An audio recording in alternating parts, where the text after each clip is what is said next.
Strong Igorot at work! So ito na mga kahombre ko. Pinahaba-haba lang ho natin ng konti ang content na ito. Kasi syempre, medyo nakakahiya rin naman kay Boss Manny. Alam niyo yun, masyadong busy si Boss Manny. Pero eto na ho, ang inaabangan nyo, okay? In 3, 2, 1, let's go, Meme God! Boss, kumusta yung bla bla bla? Bayad ba? Sinagot ko na yan. Oo, nagbayad na yata kay Bernard. Pero si Bernard di pa nagbabayad sa akin. Yata, hindi ako sure. Nasa akin yung ano niyan eh. Yung folder, yung case folder niyan. Yung 2019. Nasa akin yun. Ay, tapos na yan. Binayaran na ako ni Brenchong dyan. Pero marami akong papel. Hawak ko yung mga papel. Kaya wag nyo akong upakan dahil masama rin akong mabuwisin. Oo.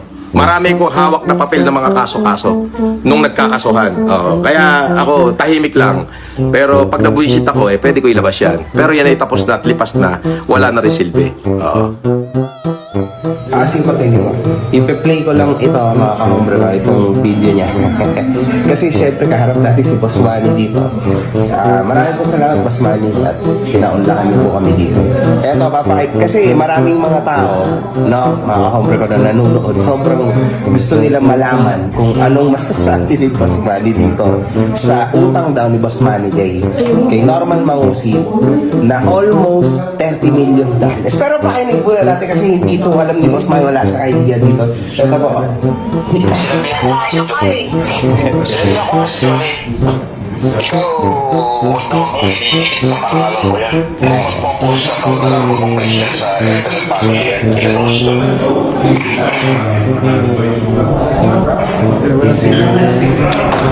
Alam mo may utang sa akin yan, hindi ko nagbabayad dito. Alam mo ba yan?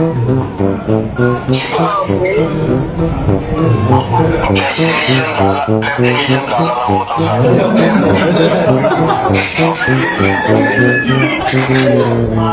Sino ba?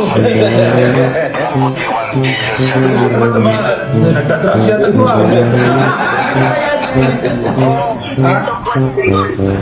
Yung Baka nagtatracks to. pinromote niya mag-isa na nangutang siya sa akin. Kompleto, akimata yan. Baka naman nagtatracks ito siya.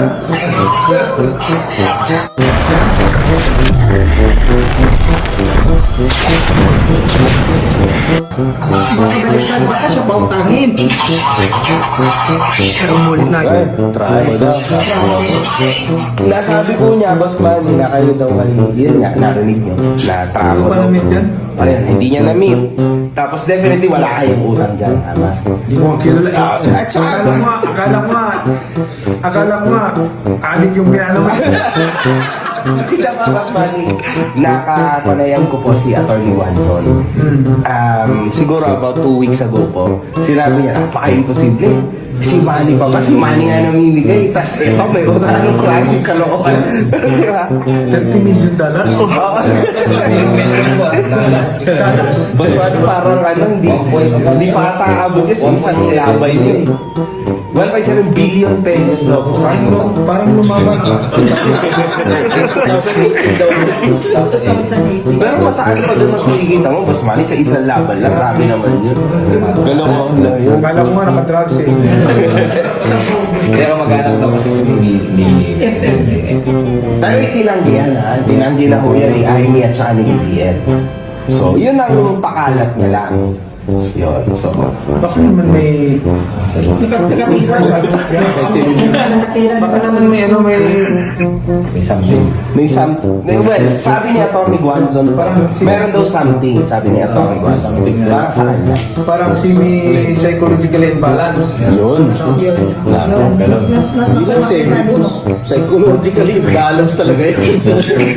From... Ay, hindi naman. Ang psychological imbalance, yung hindi na nakakakilala. Na ito alam pa niya eh. Alam pa niya ginagawa niya. Alam pa niya ginagawa niya eh. Oo, alam pa niya ginagawa niya. Pinagay pa nga ng figure eh. Oo. 1.7 billion Ano to siya yung delikado dapat ipagamot eh. Hindi, tama.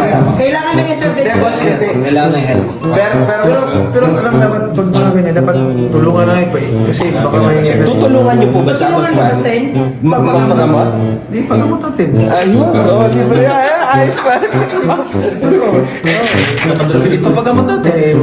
Kailangan niya ng video. Kailangan niya. Kasi ano yung boss, Jail the dealer, save the user. Diba? Mukhang user to eh. Hindi, boss Manny, pero sa totoo lang po, Parang ano eh. Alam mo na. sa totoo lang, boss Manny, iniintay talaga ng mga tao yung sagot. At least nakasagot si boss Manny. Ngayon, klaro na sa inyong lahat sa mundo ng internet, sa YouTube, na walang utang si boss Manny. Hindi niya kilala. At hindi niya kilala yan, ha? No chance, hindi niya kilala yan, tao na yan. Take Kaya, note, ano kung yung gusto gusto sa niya, kanya? kung gusto niya ng patulong na pagamot, papagamot siya ni Sen. Ayun, Pagamot natin. Pagamot natin. Oo, parang pagka kailangan mo daw ng tulong, magpagamot, o humanitarian kasi boss Manny, hindi talaga ako sa tao. Hindi, syempre, man. Si boss Manny, automatic to tsaka legal, no? So, automatic tsaka legal. Yan, si boss Manny, legitimo. Yun, tutulungan ka raw kung kailangan mo ng, tulong psychologically. Pwede naman. Totoo yun, totoo yun. Sige, Sen. Ang sabi ni Yung Sen. mga nasa paligid niya mo. Basta huwag kayong maniniwala kasi false information yan at hindi totoo yan. Hindi magagawa yan. Tumatawa-tawa lang tayo dito pero Manny Pacquiao guys, mauutang ng ganyang kalaki. I never Sabi nga ng abogado ko na kasuhan siya eh. Ay, ito yung abogado ni Boss Manny. So, Attorney Brandon. actually Boss Manny, Ground ba yun sa ano sa... attorney, Cyber libel.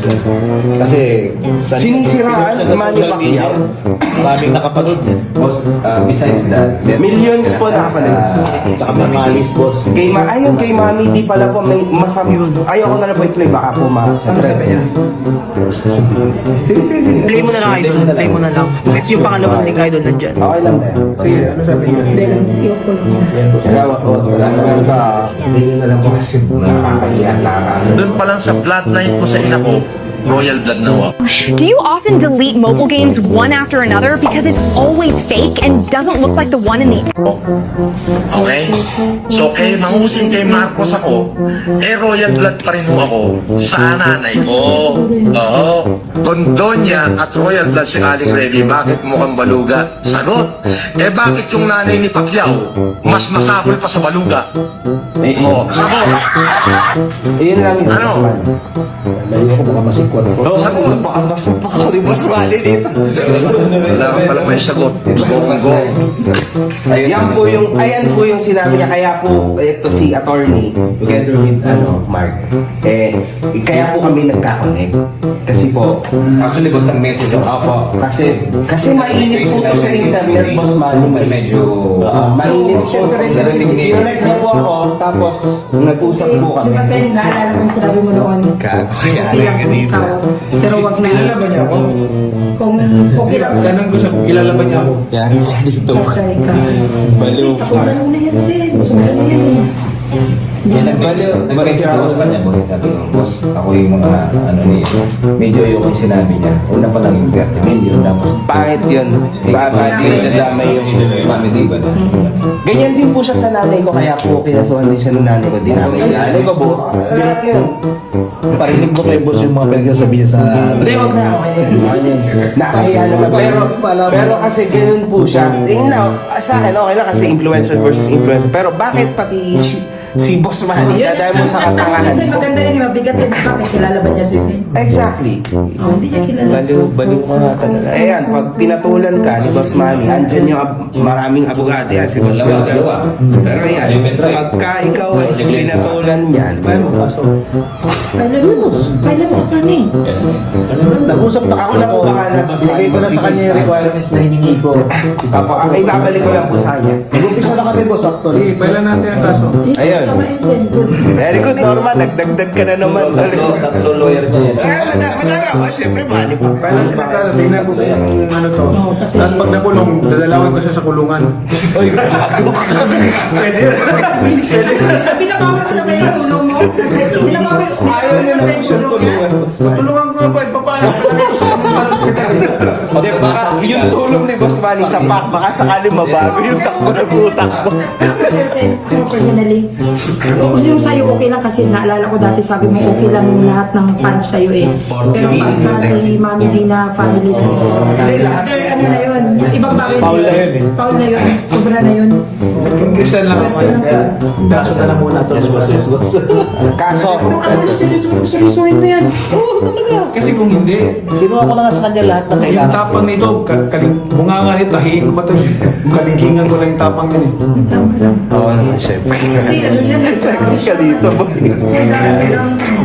Ako ay ano ay feel set kasi ano eh naalala ko yung sinabi Siyempre, ako na, nagkukontrol lang din ako nung narinig ko yung pati mama ko. Ganyan din yan eh. Hanggat at as much as possible, makontrol ko sarili ko. Kung hindi, Delikado na ata. pabindya ko ng masangkot. Tandaan mo yan. Ipakita mo sa kanya ito, huwag mong paabutin na sugdulan na magagalit talaga ako. Kasi pag nagalit ako, niwala ka sa akin, hindi mo pa ako kilalang lubusan. Pasalamat ka, naging Christian lang ako. Binago ng Panginoon. Kung hindi, Bali yun niya. pakita mo sa kanya kasi para matawan siya. O kaya baka may problema talaga. Pagkamot natin. Pero papatulan ka na ni Boss Manny. At yan actually ang gusto ng mga nalolo. Ayan, attorney. Bad boy ako nung Tutulungan natin.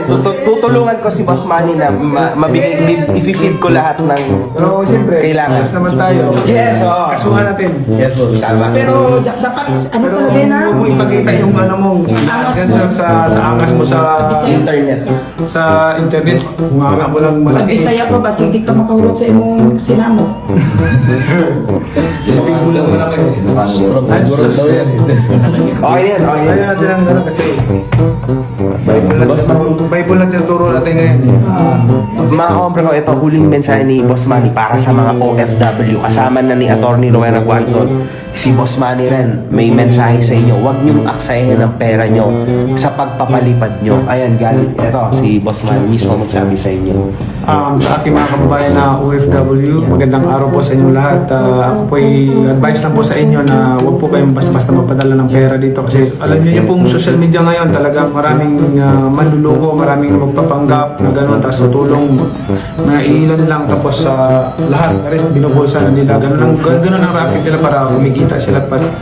Marami pong mga ganyang pangyayari. Naway, kunin nyo na lang yung pera nyo. Kung gusto nyo tumulong pag uwi nyo rito, pwede nyo ibigay, itulong sa isang foundation na talagang tumutulong sa mga mahihirap. Yung mga mahihirap. Hindi yung tutulong para magyabang o gano'n, tas makitang tao lang na gano'n magyabang sila. Mahirap naman yun. So, nag-ano na po ako, advice lang po sa ating lahat kasi kawawa naman kayo. Nasa ibang bansa kayo, napakahirap para magtrabaho, kumita ng pera, tapos papadala lang sa mga manluloko. So, tama po, mag-ingat po kayo dyan. Pagpalain kayo ng Panginoon. Maraming po salamat, Boss Manny. Maraming salamat. Strong, igorot at one!